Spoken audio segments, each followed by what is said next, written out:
Have you ever been the family secret? Not the fun kind, but the one they hide in plain sight? The one they label a failure so their own star can shine brighter? I was that secret. I lived it, breathed it, and almost drowned in it, until the day I decided to rewrite the story they wrote for me. The air in my parents' house was always thick with the scent of pine needles and disappointment.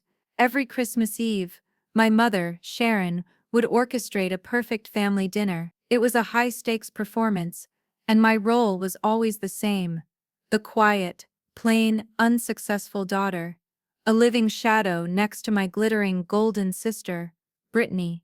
This year was the grand finale of her performance. Brittany was engaged. The diamond on her finger was so large, it seemed to have its own gravitational pull, drawing the eyes of everyone in the room. "Isn't it just divine?" Brittany cooed, twisting her hand back and forth under the chandelier. "Chad has the most impeccable taste." Chad, her fiancé, a man who looked like he was assembled from a catalogue of expensive hobbies, beamed beside her. He was the neutral observer in our family's twisted ecosystem, and so far, he'd only seen the glossy, edited version. My father, Robert, clapped him on the shoulder, his face flush with pride. My Aunt Carol, my mother's sister and a professional enabler, clasped her hands together and sighed. "Oh, it's a fairy tale, Brittany. A true fairy tale." I sat quietly, nursing a glass of sparkling cider, trying to make myself as small as possible. I was wearing a simple gray sweater. It was clean. It was warm, but in this room it was an admission of guilt.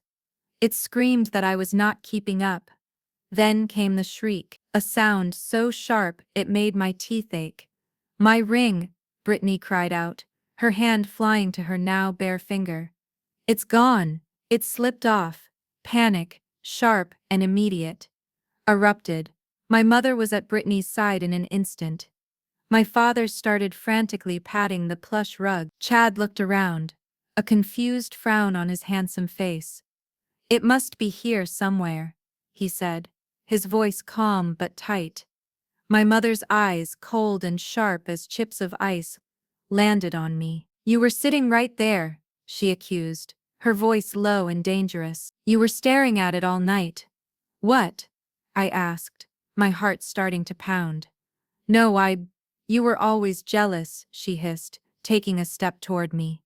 "Jealous of everything Brittany has. Her looks, her friends, her life." The accusation was so absurd, so baseless, that I just stared at her, my mouth agape. "Mom, I didn't do anything. We'll see about that." She snatched my purse from the floor beside my chair. It was a simple canvas tote bag, and she upended it without a second thought, spilling my wallet, a tube of lip balm, and a half-eaten granola bar onto the pristine cream carpet. Nothing else. The room was silent except for Brittany's performative sob. She wasn't crying because she thought the ring was lost forever. She was crying because her spotlight had been momentarily dimmed by a crisis. My father wouldn't look at me.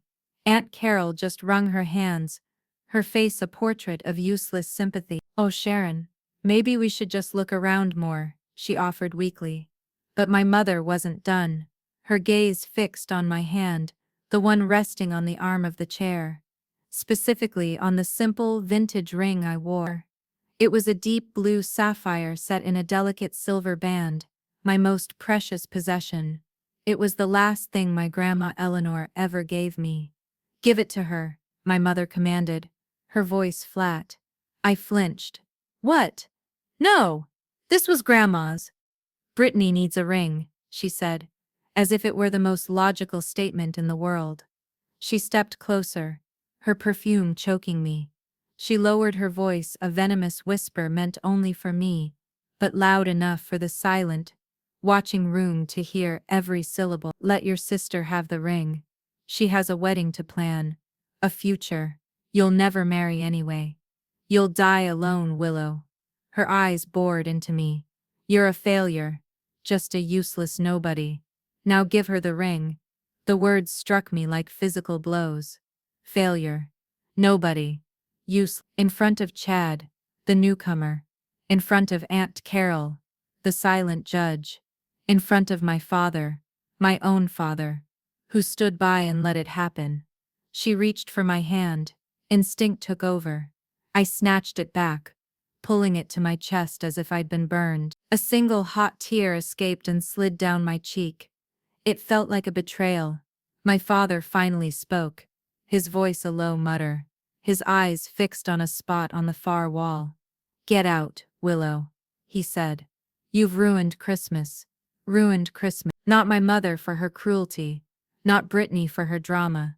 Me, for existing, for refusing to be stripped of the last piece of love I had in this house." I stood up on shaking legs. I didn't bother to pick up the contents of my purse. I walked out of the living room, the sound of my sister's sniffling and my mother's triumphant silence following me. As I pulled the front door shut behind me, I thought I heard a ripple of laughter. I was kicked out, banned, excluded from my own family on Christmas Eve, and as I stepped into the biting cold of the winter night, the words echoed in my head. Useless, nobody, failure. The engine of my beat-up car sputtered to life, a pathetic sound in the quiet, snowy street. I drove away, my vision blurred by tears I refused to let them see. The humiliation was a physical thing, a hot, heavy weight in my chest.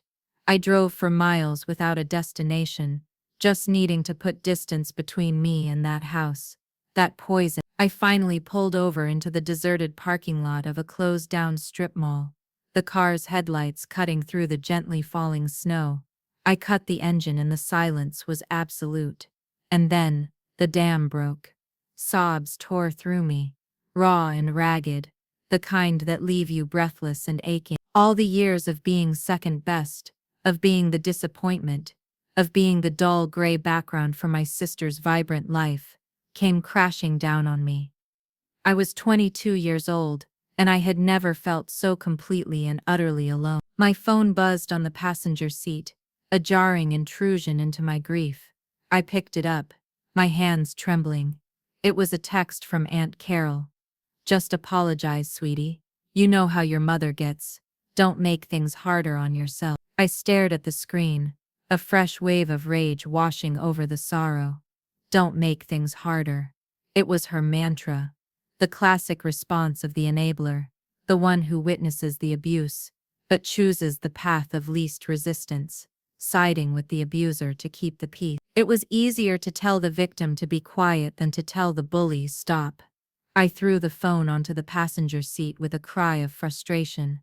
It skittered across the vinyl and fell to the floor. I didn't care. My eyes fell to my hand, still clenched tightly in my lap. I slowly uncurled my fingers and looked at Grandma Eleanor's ring. The sapphire seemed to glow in the dim light from the dashboard, a tiny defiant star in the darkness. The memory hit me so hard it was like a physical jolt, throwing me back 5 years to a stuffy lawyer's office. The will reading. The air in that office had been just as tense as the air at Christmas dinner, but for a different reason. My parents and Brittany were there, dressed in somber, expensive black, expecting a tidy and predictable outcome. They assumed Grandma Eleanor's estate, which was more substantial than anyone had guessed, would be split evenly, or perhaps with a little extra for Brittany, the favored grandchild.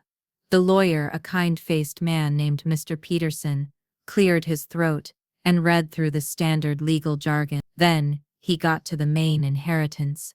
"To my beloved granddaughter, Willow Hayes," he read, peering over his spectacles. "I leave my sapphire ring and the entirety of my liquid assets, totaling $250,000. The silence was deafening. My mother's face went slack with shock, then tightened into a mask of fury. Brittany just stared, her mouth slightly open. "What?" My father finally managed to say. That can't be right. There must be a mistake." Mr. Peterson just shook his head slowly. "The will is perfectly clear, Robert. It's all here, signed and witnessed." "She manipulated her," my mother shrieked, pointing a trembling finger at me. I was 19 at the time, and I shrank back in my chair. "She was always quiet, sneaking around, filling her head with nonsense. But Mr. Peterson held up a hand. Eleanor also left a personal letter for Willow, which she instructed me to read aloud if there was any dispute. He cleared his throat again and read from a simple, handwritten note. The words were my grandmother's. I could hear her voice in them, steady and warm. "My dearest Willow," the letter began. "If you are hearing this, it means they are already fighting it.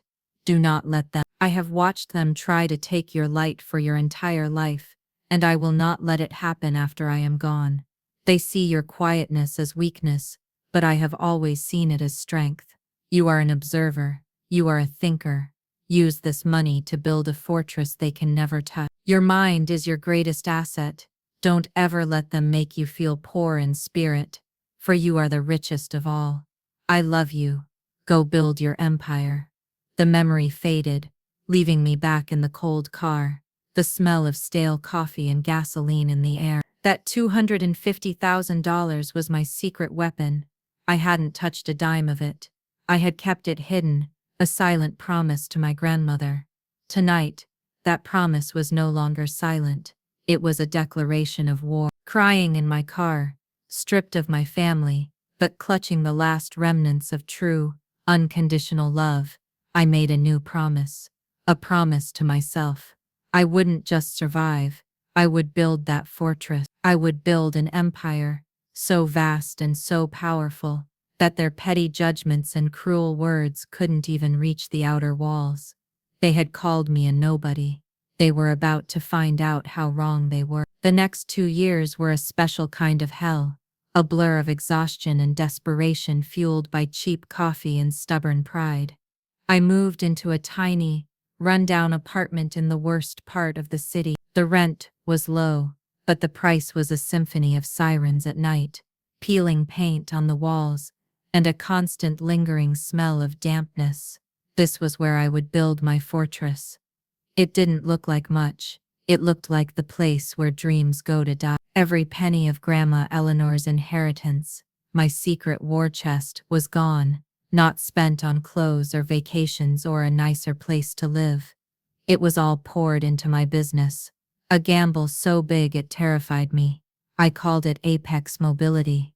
The name sounded grand, corporate, solid. The reality was me, hunched over a second-hand laptop on a wobbly desk I'd found on the curb, in a room where the single window looked out onto a brick wall. My business plan was simple in concept, but incredibly complex in execution.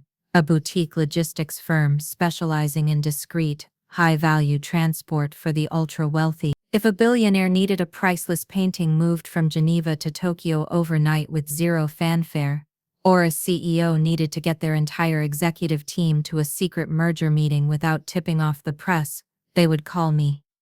Or, at least, that was the idea. The reality was a constant struggle that ground me down to my bones. I lived on instant noodles, sometimes just the dry, broken bits at the bottom of the package, because I couldn't afford to waste anything. There were moments of near failure that felt like physical blows. I remember one Tuesday night, my one and only server, a refurbished machine I'd bought online, crashed. It held all my client outreach data, my rote projections, my entire business. For 6 hours I sat on the floor with a toolkit and a printed-out manual, my hands shaking, convinced it was all over.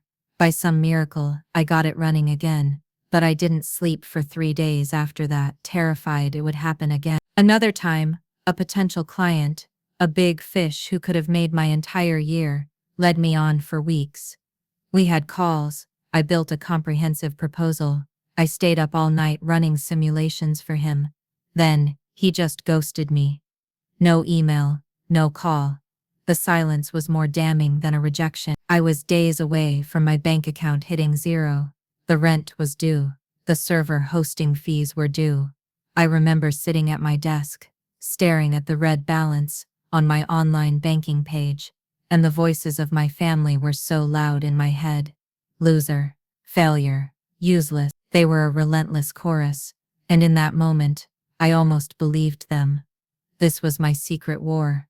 While Brittany was posting pictures of her lavish bridal showers and European vacations on social media, I was fighting to keep the lights on. My world was my cramped desk, the walls around it covered in a chaotic tapestry of flight charts, shipping lanes, and complex logistical maps. It was a world no one saw, a sacrifice no one knew about. It was the price of building an empire from scratch, with nothing but a promise and a ghost's inheritance. I was alone.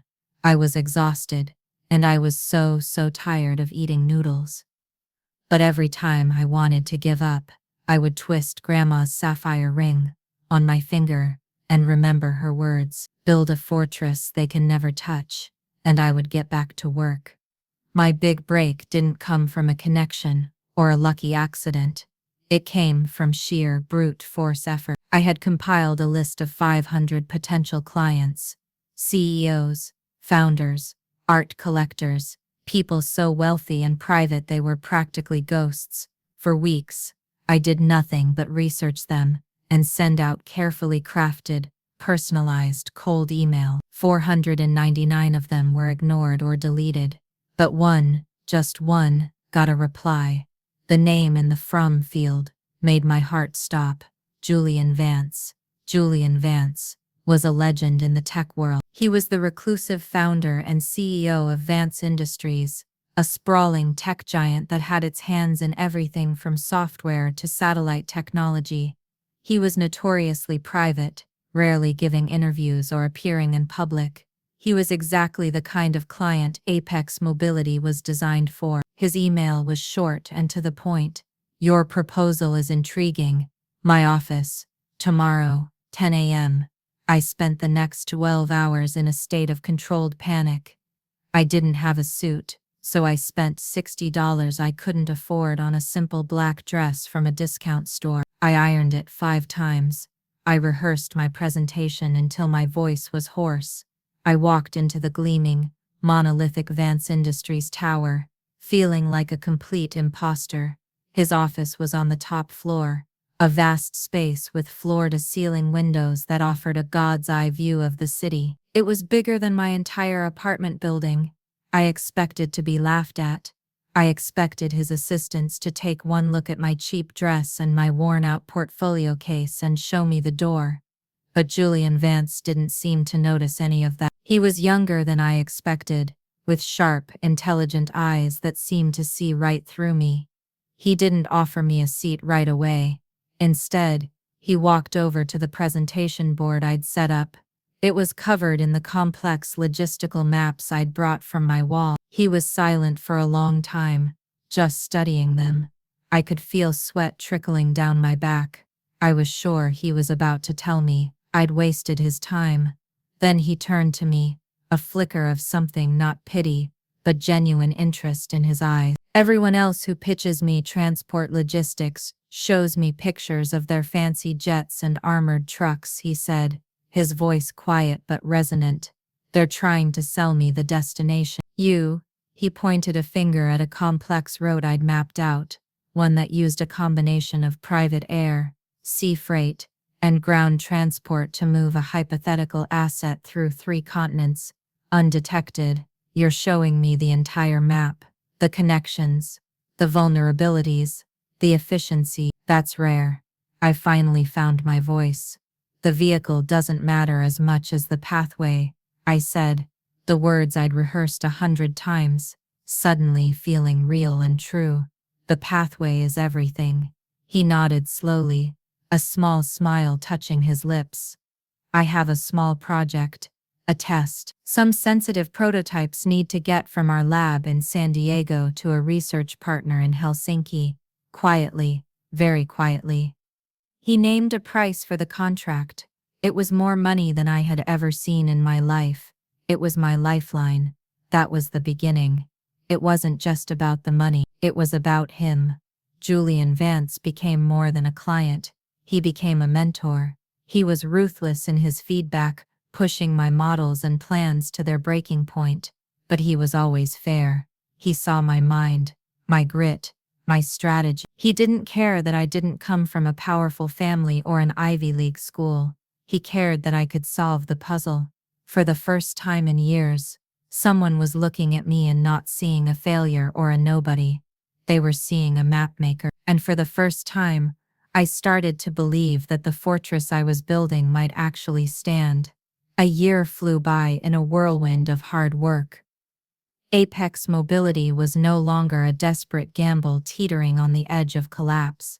It was a thriving, profitable, and highly respected boutique firm. The initial contract from Julian Vance had led to more work, bigger projects, and eventually, a steady stream of referrals from his exclusive circle. He remained my biggest client, but he had also, unexpectedly, become my closest friend. We'd spend hours on video calls, starting with logistics for a project and ending up in deep conversations about everything from global economics to our favorite old movies. He was the first person I'd ever been able to talk to without a filter, without the fear of being judged. My tiny, damp apartment was a thing of the past. I now lived in a clean, modern one-bedroom with a window that looked out on a park instead of a brick wall. It was modest, but it was mine, paid for with my own success. I was still frugal, still driven, but the gnawing desperation was gone, replaced by a quiet confidence. Then, one Tuesday afternoon, my phone rang with a number I hadn't seen in years. My father. My hand hovered over the screen, my heart giving a painful lurch. For a moment I was tempted to ignore it, to let it go to voicemail and disappear back into the silence, but a flicker of curiosity, or maybe just a need for closure, made me answer. "Hello?" I said, my voice carefully neutral. "Willow? It's Dad." His voice was awkward, strained, like he was speaking a foreign language. There was no warmth in it, just discomfort. We hadn't spoken a single word since the night he'd told me I'd ruined Christmas. "I know," I said. An uncomfortable silence stretched between us. I could hear him breathing on the other end of the line. He wasn't calling to apologize. I knew that instantly. An apology would have been the first thing he said. This was something else. "So," he finally stammered. I hear you're doing well for yourself, landed on your feet." My blood ran cold. "Where did you hear that?" "Your Aunt Carol. We were talking the other day. She said you have a nice little business going." Of course, Aunt Carol, the family grapevine, the purveyor of second-hand information, always careful to stay out of the line of fire. I imagined her telling him, her voice full of feigned surprise. "Oh, I heard Willow's doing just fine. Isn't that wonderful?" "I'm busy, Dad. Was there something you needed?" I asked, cutting straight to the point. He cleared his throat. "Well, yes, actually, it's a little embarrassing to ask, but your mother and we've run into a bit of a tight spot, a property tax issue. You know how it is. We're just a little short. We were wondering if you could help us out, just a loan. $5,000 should cover." I leaned back in my chair, staring sightlessly at the city skyline outside my office window. The sheer, unmitigated gall of it was breathtaking. He had stood by while his wife called me a useless failure, a nobody who would die alone. He had kicked me out of his house on Christmas Eve, and now, after years of silence, his first contact was to ask for money. The request was so galling it was almost laughable. I remembered the sting of those words, the cold of that night, the taste of cheap noodles for months on end, all of that sacrifice, all of that lonely work, and he thought he could just call up and claim a piece of it. A strange calm settled over me. The old Willow would have been flustered, maybe even felt a pang of guilt, but that Willow was gone. "No," I said. My voice was quiet, but as solid as steel. He was clearly not expecting that. "No? What? What do you mean?" "No, I mean no," I repeated. "My finances are my own. I won't be loaning you any money." He sputtered on the other end of the line. "But, we're your family. After everything we've done for you, this is incredibly selfish, Willow." The accusation of selfishness from him was so profoundly ironic that a small, bitter laugh escaped my lips. "I have to go," I said before he could launch into a full-blown tirade. "Goodbye, Dad." I hung up before he could reply. I didn't feel triumphant. I didn't feel angry. I just felt a quiet sense of finality.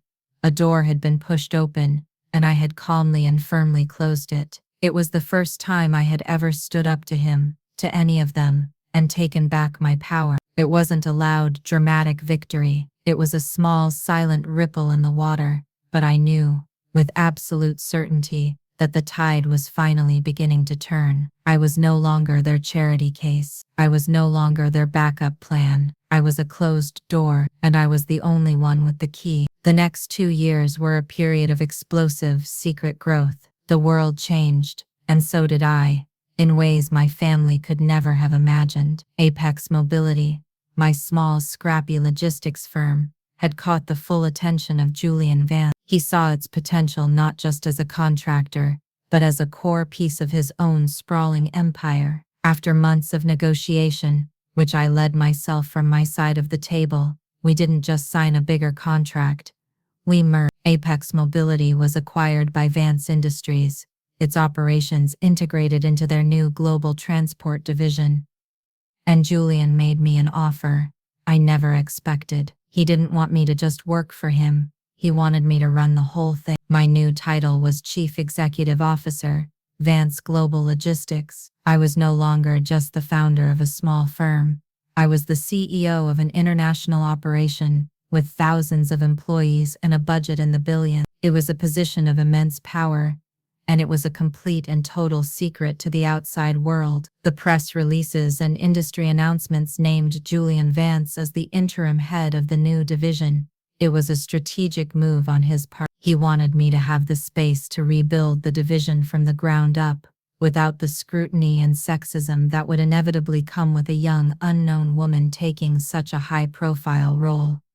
My life transformed. I moved out of my modest one-bedroom apartment and into a stunning, minimalist penthouse in the same building as Julian's. Our floors were connected by a private elevator. My days were a whirlwind of board meetings, international calls, and high-stakes decisions. When I walked through the halls of Vance Industries, people didn't see the girl in the cheap dress anymore. They saw the woman who had Julian Vance's complete trust. Junior executives and seasoned vice presidents alike would stop talking when I entered a room. They called me Hayes, or more often, a simple, respectful, "Ma'am." That single word, delivered with such deference, was a sound I never dreamed I would hear. It was a world away from being called a useless nobody. My relationship with Julian deepened, along with our business partnership. Our late-night work sessions had long since bled into dinners, long walks, and the realization that we were in love. He loved my mind, my ambition, my resilience. He never once made me feel like I was second best or less than. He saw me as his equal, in every sense of the word. One evening, we were standing on the balcony of my penthouse, overlooking the glittering expanse of the city lights. There was no grand gesture, no flash mob, no spectacle. He simply took my hand. "Willow," he said, his voice quiet and serious. "I've built empires. I've disrupted industries. I've negotiated billion-dollar deals. But the best partnership I've ever entered into is the one I have with you. I don't want to be your boss or your mentor anymore. I want to be your partner for life." He slipped a simple, elegant platinum band onto my finger. It wasn't a giant, flashy diamond. It was a ring that signified partnership, not ownership. Tears filled my eyes as I said yes. He was my fiancé.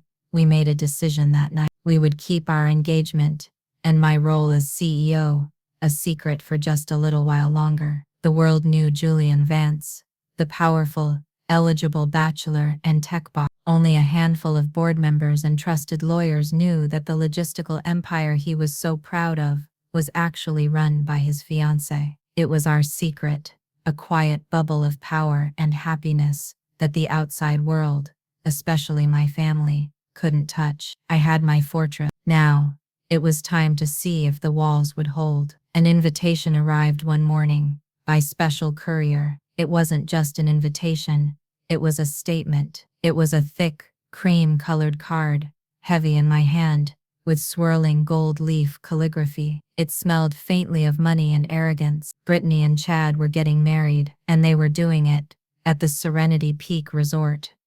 Serenity Peak wasn't just a hotel, it was a legend, a hyper-exclusive mountaintop retreat, so lavish and private that you couldn't simply book a room or an event. You had to be a member of a certain club, or be personally invited by the reclusive owner. It was the kind of place my sister would dream of, a perfect stage for her to play the role of a princess. The invitation felt less like an olive branch and more like a beautifully crafted weapon. I knew exactly why I had been invited. It was to be the final act of my public humiliation. I was meant to show up, in my simple clothes, without a date, and stand in the corner as a living, breathing testament to Brittany's glorious success and my pathetic failure. I was the before picture to her after. Look at beautiful Brittany, with her wealthy husband and her fairy tale wedding. And oh, look over there in the shadows, that's her poor sister, the loser, the one who will die alone. My first instinct was to tear it to shreds, to throw it in the incinerator and pretend it never existed. I had built my fortress. I didn't need to go back to the battlefield where I had been so brutally wounded. I was safe here, in my new life, in my secret world of power and love. I was standing in my kitchen, holding the invitation over the trash can, when Julian walked in. He saw the look on my face, saw the gilded card in my hand, and immediately understood. He gently took my hand, stopping me. "What is it?" he asked, though he already knew. "It's my sister's wedding invitation," I said, my voice flat. "I'm not going." He took the invitation from me and read it, his expression unreadable. He looked at the name of the resort, a small, thoughtful frown on his face. "Don't go for them, Wevuk," he said softly, turning his gaze back to me. He reached out and tucked a stray strand of hair behind my ear. "Go for you. Go back to that place, not as the person they thought you were, but as the person you are. Let's close this chapter, for good." I shook my head. "I can't. You don't know what they're like, Julian. It'll be a nightmare." He gave me a quiet, confident smile, the one that always made me feel like anything was possible. "They can't hurt you anymore. Their words are just noise now. They have no power over you." He paused, a mischievous glint in his eye. "Besides," he added, his voice dropping to a playful whisper, "I've always wanted to see Serenity Peak. I hear the views are spectacular." I looked at him, at the unwavering belief in his eyes. He wasn't just my fiancé, he was my partner, my ally. He was right. Running away would mean they still had a hold on me. Facing them, on my own terms, was the only way to be truly free. This was the final test. Could I walk back into the lion's den, not as the sacrificial lamb, but as the lion tamer? "Okay," I whispered, a new resolve hardening inside me. "Okay, we'll go." The day of the wedding dawned bright and clear. I stood in my walk-in closet, a space larger than my first apartment, and chose my armor. It wasn't a flashy gown or a dress covered in sequins. It was a simple, impeccably tailored sheath dress made of a deep, forest green silk. It was the kind of dress that was so understated you might not notice it at first, but it whispered its quality. It was a concept Julian had taught me about: quiet luxury. It was an elegance that didn't need to shout. The dress alone cost more than Brittany's entire honeymoon, but no one but me would ever know that. That was the point. Julian stood beside me, handsome and solid in a perfectly tailored dark suit. We looked like a power couple, but a quiet one. We weren't going for flashy. We were going for unshakable. We didn't take one of Julian's flashy sports cars. Instead, a discreet, black luxury sedan with a driver waited for us downstairs. The drive up the winding mountain road to Serenity Peak was beautiful, but I barely noticed the stunning views. My stomach was a knot of anxiety. With every mile we climbed, the old fears began to creep back in, insidious whispers in the back of my mind. "Loser, failure, nobody. They're all going to laugh at you. You don't belong here." My hands were clammy, and I started twisting Grandma Eleanor's sapphire ring around and around on my finger, a nervous habit I thought I'd lost. Julian must have sensed my turmoil. He reached over and placed his warm hand over mine, stilling my fidgeting fingers. "Talk to me, Willow," he said gently. "I'm scared," I admitted, the words feeling small and weak. "I feel like I'm that girl again, the one they kicked out into the snow. What if I get there and I freeze? What if I let them get to me?" He motioned for the driver to pull over. The car came to a smooth stop at a scenic overlook. The entire city was spread out below us like a glittering carpet. Julian turned to me, his expression serious. "Look at me," he said, waiting until my eyes met his. "That girl is gone. She was forged into something new in fire and struggle. You are the CEO of a global company. You command respect from people 100 times more powerful than your family. You are brilliant and you are strong." He paused, taking both of my hands in his. "Willow, remember what I told you when we first met. You see the entire map. Your family. This wedding, their petty little world. They are just a single insignificant town on that map. A town you are just passing through. You own the map now. Don't ever forget that." His words were a shield. They were the truth. The anxiety didn't vanish completely, but it receded, replaced by a cold, hard resolve. He was right. I owned the map. This was just a final visit to a place I used to live. The driver pulled back onto the road. As we approached the grand, intimidating gates of Serenity Peak Resort, I took a deep breath. I was no longer dressing for a wedding. I was dressing for war. And this time, I wasn't coming unarmed. The final battle was about to begin. We walked into the lavish reception hall, and it was like stepping into one of Brittany's daydreams. The place was dripping with white roses and crystals, shimmering under the soft glow of a dozen massive chandeliers. A string quartet was playing softly in the corner. It was overwhelmingly, suffocatingly perfect. And then they spotted me. It was like a magnetic pull. My mother's head snapped in my direction, and her perfectly painted smile faltered, her lip curling into the faintest sneer as her eyes raked over my simple green dress. She saw plain, not powerful. My father, standing beside her, did what he always did. He looked away, suddenly finding the ice sculpture across the room intensely fascinating. He was a master of avoiding Brittany, a vision in a white gown so enormous it looked like it had consumed a smaller bride, made a great show of gliding over to us. Chad followed in her wake, looking handsome but slightly overwhelmed. "Willow, you came," Brittany chirped, her voice a little too loud, drawing the attention of those nearby. Her eyes flicked from me to Julian, dismissing him instantly. "And you brought a friend." The word friend was laced with pity, as if she'd expected me to rent a date and was disappointed I'd only managed to find a random acquaintance. "Brittany, you look beautiful," I said, my voice even. "This is Julian Vance." Chad's eyes widened slightly at the name. He was in the world of finance. He knew exactly who Julian Vance was. He extended a hand. "Mr. Vance, it's an honor. I'm Chad Kensington." Julian shook his hand warmly, a polite smile on his face. "Julian, please, congratulations to you both." My mother and father had now drifted over, their curiosity about the man with the famous name overriding their desire to ignore me. My mother gave Julian a saccharine smile. "Any friend of Willow's is... well, it's nice that she has friends." The backhanded compliment was classic Sharon Hayes. We were seated at a table in a respectable location, not the back by the kitchens, but certainly not near the head table. It was a table for miscellaneous cousins, and my ever-present Aunt Carol, who gave me a watery, pitiful smile from across the white linen. "So glad you could make it, dear," she whispered, as if I'd just been released from prison for the day. Throughout the dinner, the performance continued. It was a masterclass in passive aggression.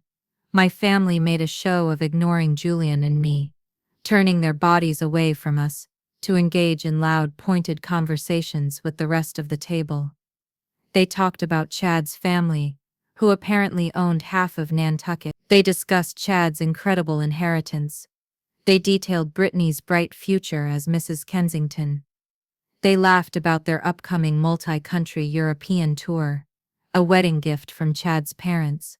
Every word was a carefully chosen dart, aimed at me. Look what we have, look what you'll never be. I could feel the eyes of the other guests at the table on me, filled with a mixture of curiosity and pity.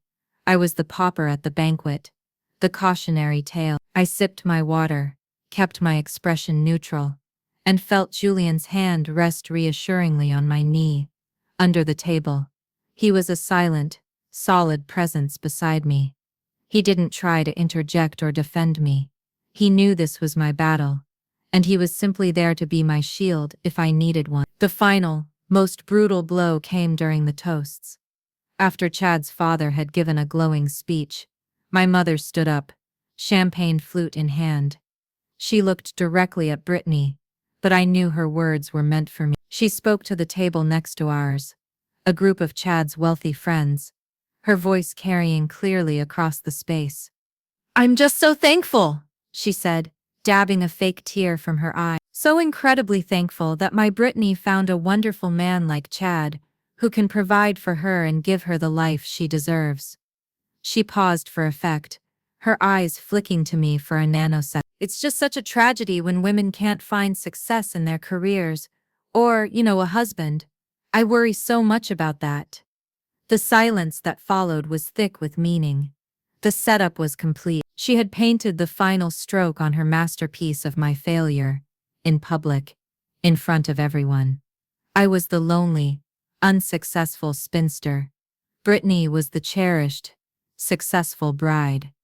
The humiliation was a cold, bitter pill. I could feel Aunt Carol's pitying gaze burning into the side of my face. I just looked down at my plate, waiting for the moment to pass. But the moment wasn't going to pass. It was about to explode. Just as my mother Sharon sat down, flush with her public victory, a man in a sharply tailored dark suit approached our table. He wasn't a waiter or a guest. He had an air of quiet authority, his posture perfect, a small, discreet resort logo embroidered on his jacket pocket. He moved with a purpose that cut through the celebratory atmosphere. He ignored my parents. He ignored my sister, the bride. He walked directly to my side of the table, stopping beside my chair. He addressed me, and only me. "Ma'am," he said, his voice respectful and clear. The word hung in the air, a strange and foreign sound at this table. My mother, who had been preening from the glowing reactions to her speech, froze. Her smile faltered. She looked at the man, then at me, her brow furrowed in confusion. Why was the help talking to me? "I'm so sorry to interrupt," the man continued, his gaze steady on my face. "I'm David Sterling, the general manager of the resort. We've just received electronic confirmation on the final paperwork." My family was now utterly confused. My father stared blankly. Brittany looked annoyed at the interruption. Chad, the neutral observer, leaned forward slightly, his expression one of intense curiosity.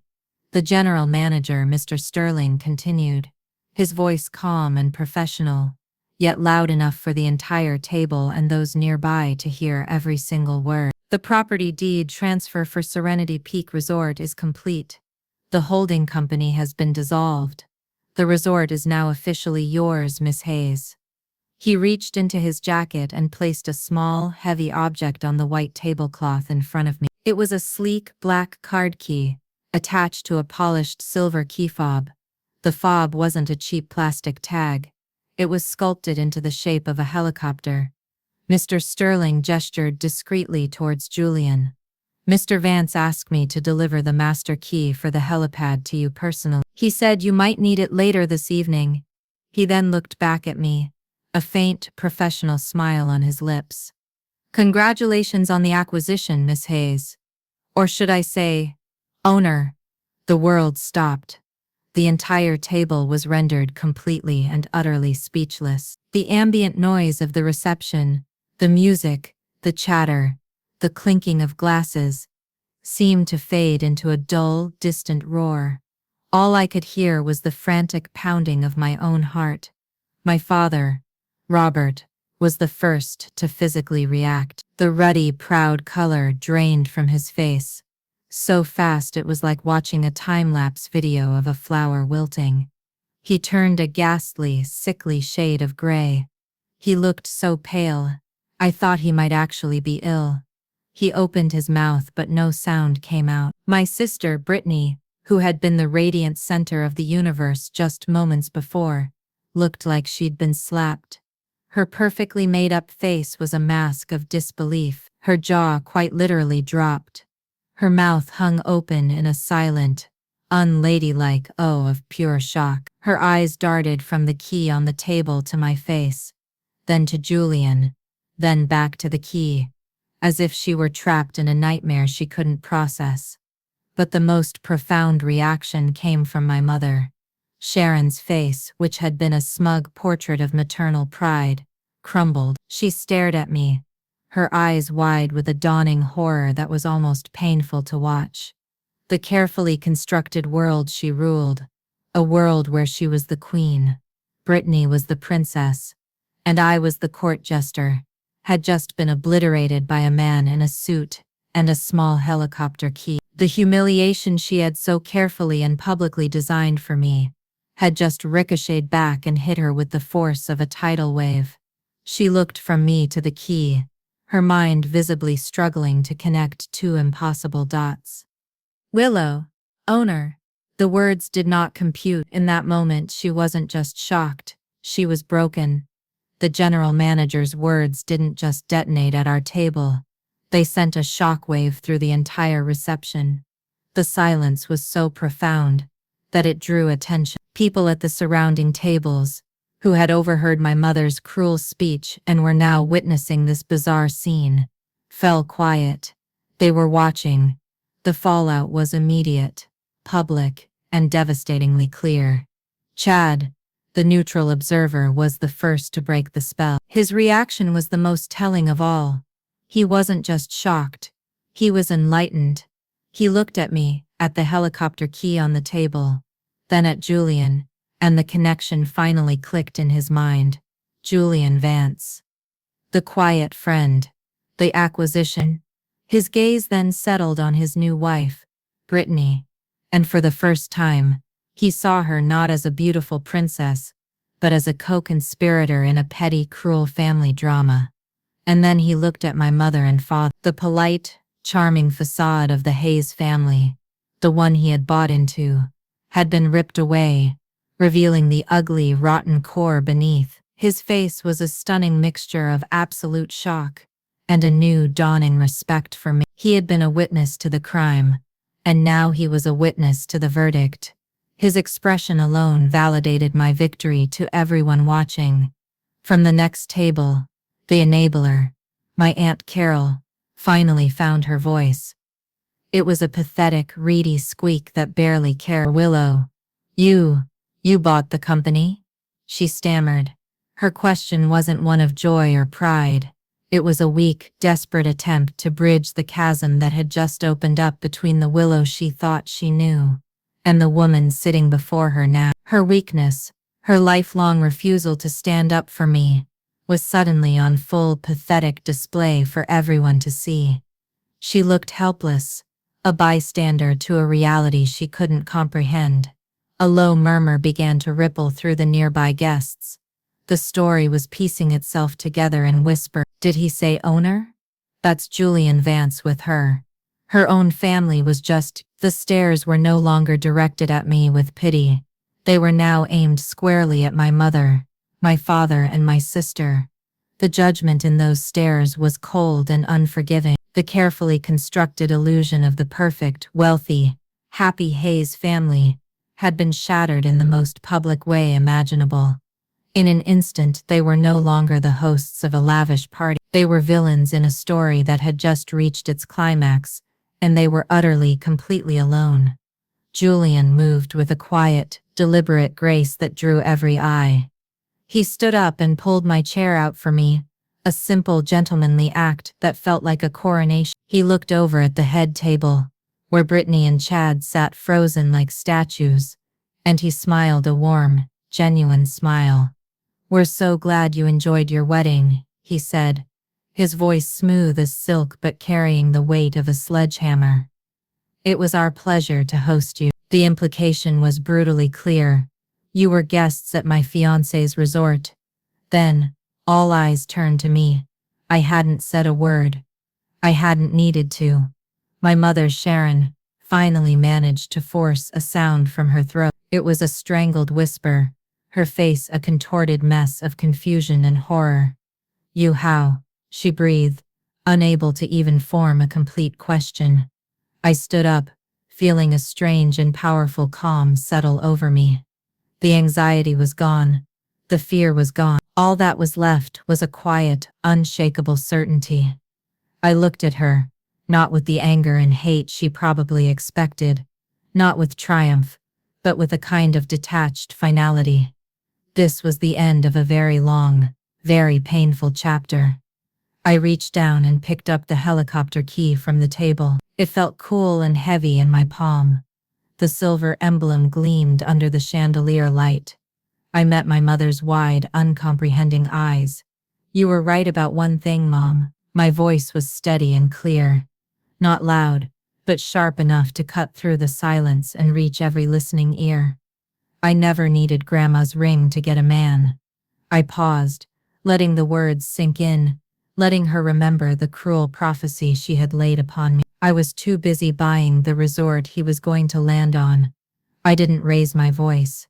I didn't need to. The quiet power of the statement, the sheer, unbelievable scale of the truth, was a finishing blow more devastating than any scream or insult could ever be. It was checkmate. Without another word, Julian placed a light hand on the small of my back, and we turned. We walked away from the table, away from the wreckage of their shattered world, leaving them to sit in the ruins of their own making. We didn't look back. Not once. We walked through the grand reception hall. My reception hall, and the crowd of stunned guests parted for us like the Red Sea. The whispers followed us, but they felt distant, like sounds from another world. We weren't a part of that world anymore. We walked out of the hall, through the main lobby, and past the smiling concierge, who now knew who I was. The general manager, Mr. Sterling, was waiting for us by the glass doors, which he opened with a respectful nod. "The chopper is ready for you, Miss Hayes," he said. We stepped out into the cool, crisp mountain air. The path to the private helipad was lit with soft, glowing lights. The helicopter was waiting, a sleek, dark machine, its blades already beginning to spin with a low, powerful thrum. The pilot helped me in, and Julian slid in beside me. The door closed, shutting out the last sounds of the resort. As we lifted off the ground, the ascent smooth and swift, I looked down.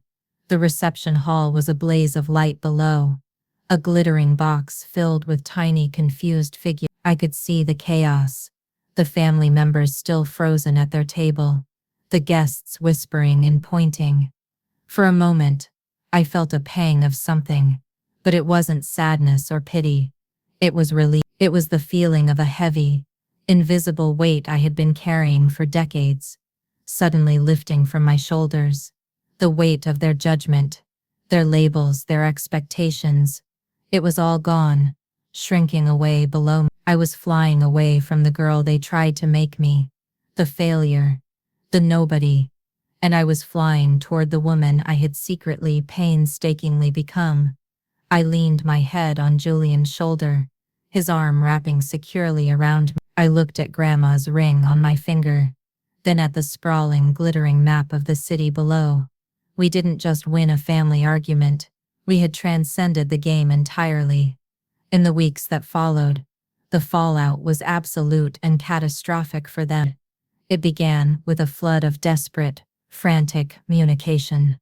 My mother tried to call, text, and email, her messages swinging wildly between furious, incoherent rage and pathetic, groveling pleas for forgiveness. One text read, "How could you do this to your own family? "You've humiliated us." The next, sent 5 minutes later, said, "Willow, baby, I'm so sorry. I never meant it. Please, we need to talk." My father left a series of rambling voicemails, his voice thick with a desperation I'd never heard from him before. He begged me to fix this, as if their public disgrace was a mess I had made, and was now obligated to clean up. The most venomous message came from Brittany. It was a long, shrieking email accusing me of deliberately and maliciously ruining her wedding and her life. Apparently, Chad had become distant and cold. The magic of their perfect match had been irrevocably shattered by the ugly truth he had witnessed. Their fairy tale had been exposed as a sham. I didn't reply to any of them. I deleted the emails, blocked their numbers, and erected a wall of impenetrable silence. They had kicked me out into the cold. Now, they were the ones left outside, banging on a door that would never open again. But my final move wasn't emotional. It was strategic. It was a piece of legal machinery that had been quietly put into place months ago, advised by Julian's best lawyers. My parents' comfortable lifestyle, their country club memberships, and Brittany's endless shopping sprees were all funded by a complex family trust, set up by my grandfather, a trust that, through a series of shrewd and perfectly legal maneuvers involving my inheritance from Grandma Eleanor, I now controlled. One quiet Tuesday morning, from my office overlooking the city, I made a single phone call to the bank that managed the trust. "Please freeze all supplementary cards and lines of credit associated with the Hayes Family Trust, effective immediately," I said. "All future distributions are to be suspended pending a full review." They were cut off, complete. They weren't just emotionally bankrupt anymore. They were facing actual imminent bankruptcy. The ground they had stood on for so long, the ground of financial superiority from which they had judged and condemned me, had crumbled to dust beneath their feet. They were the ones who were truly poor now, stripped of the power and status they had used as a weapon against me for so long. My story was never really about revenge. Revenge is a hot, messy, emotional thing. This was colder, more precise. It was about reclaiming my narrative. It was about correcting the balance of the universe. I didn't push them off the cliff. I simply stopped holding them up and let their world, a world built on cruelty and lies, collapse under its own weight. My story is proof that the labels other people give you, loser, failure, nobody, only have the power you allow them to have. They wanted me to be small, so they could feel big. But real power isn't about tearing others down. It's about building yourself up, brick by brick in silence, until your success is too loud for anyone to ignore. My family called me a failure. What labels have you had to fight against and refused to accept in your own life? I want to hear your stories of strength. Let me know in the comments below. And if this story resonated with you, if you've ever felt underestimated, please hit that like button and subscribe for more stories about overcoming the odds. Your support means the world. Thanks for watching.